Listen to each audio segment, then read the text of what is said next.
seat, and I will not accept the nomination of my party for another term as your president. I was in the control room at NBC Studios in Burbank when he made that announcement, and it was stunning. Of all the political events that I've been witness to, I think it's one of the 3 or 4 most memorable. Everything was in play at that point. Thank you. Everything was up for grabs. Hubert Humphrey, one of the most familiar figures in American politics, he got involved. And from the South, George Wallace, the symbol of resistance to racial change in America. And who was this man, Gene McCarthy, who was a poet and a philosopher in his soul? Would the Kennedy dynasty rise again? Senator Robert Kennedy brought his presidential campaign to Southern California today. Give me your help. Wins the primary, makes that memorable speech that night at the Ambassador Hotel. My thanks to all of you, and now it's on to Chicago, and let's win there. And within moments, he had been shot in the head. Oh, my God. Senator Kennedy has been shot. I was a busboy at the Ambassador Hotel the night that Bobby Kennedy got shot. I could feel the warm blood just run through my fingers.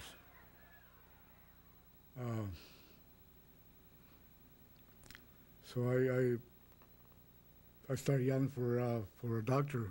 Please stay back. Everybody else, just please stay back. Just a doctor. I was the first to the gun. I got to the gun, and I put my hand on the gun hand.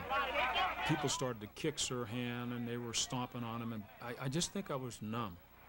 Senator Robert Francis Kennedy died at 1:44 a.m. today. It was a tough time.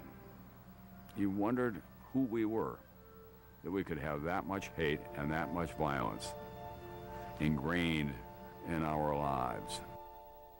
The whole world is watching, chants the crowd on the side.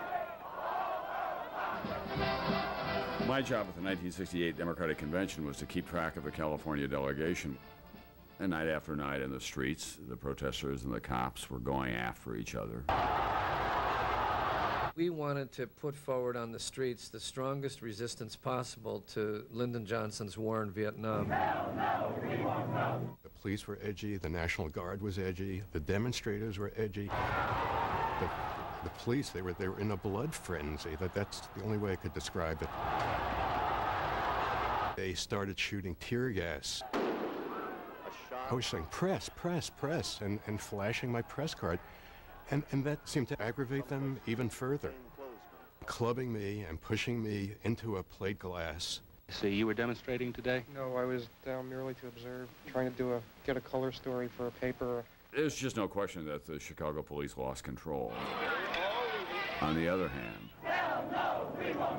the rage and the anger on the part of a lot of the demonstrators was so palpable. They wanted to provoke the police in that way.